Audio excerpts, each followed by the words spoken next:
दिल्ली में वोटिंग के बाद जो एग्जिट पोल आए हैं, उनमें बीजेपी सरकार बनाते हुए दिख रही है। अगर एग्जिट पोल के नतीजे चुनाव के नतीजों से मेल खाते हैं, तो सवाल उठता है कि फिर दिल्ली का नया मुख्यमंत्री कौन होगा। ऐसा कौन सा चेहरा है जिसे बीजेपी दिल्ली की कमान सौंपेगी। बीजेपी के लिए सीएम फेस का चुनाव एक कठिन टास्क है, क्योंकि यहाँ कई ऐसे बड़े चेहरे हैं जो इस रेस में काफी ज्यादा आगे चल रहे हैं। एग्जिट पोल के नतीजों के बाद कई ऐसे नेता हैं जिनकी बोलचाल को देखकर लग रहा है कि वो खुद को इस रेस में देख रहे हैं। हालांकि बीजेपी एक बड़ी खूबी है, इस पार्टी में पीएम नरेंद्र मोदी और गृह मंत्री अमित शाह के अलावा किसी और को पता ही नहीं होता कि किसी भी राज्य का मुख्यमंत्री किसे बनाया जाएगा।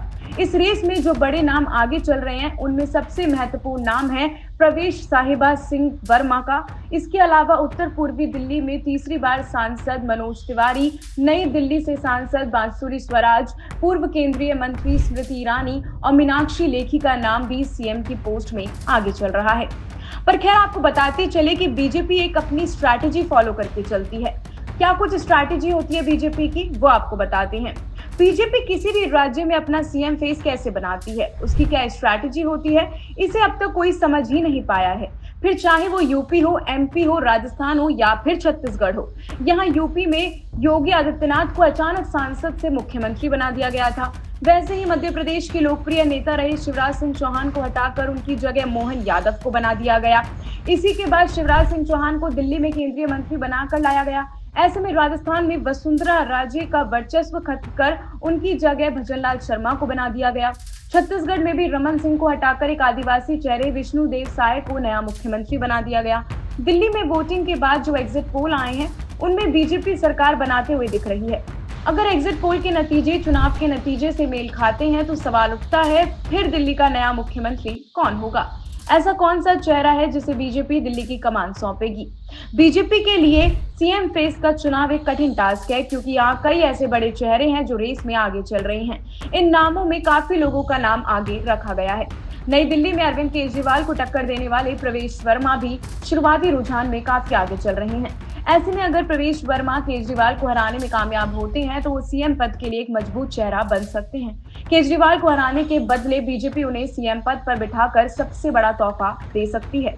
दिल्ली में बीजेपी के अध्यक्ष रविंद्र सचदेवा का नाम भी सीएम पद की रेस में शामिल है। रविंद्र सचदेवा के नेतृत्व में ही बीजेपी ने दिल्ली में चुनाव लड़ा है। ऐसे में अगर दिल्ली में बीजेपी जीतती है, तो इसमें वीरेंद्र सचदेवा का नाम बड़ा योगदान शामिल होगा। जाहिर है कि पार्टी के आलाकमान उन्हें पूरी तरह से दिल्ली की कमान सौंप सकते हैं। बीजेपी की पूर्व सांसद और स्टार प्रचारक रही स्मृति ईरानी को भी दिल्ली में वाइल्ड कार्ड एंट्री मिल सकती है।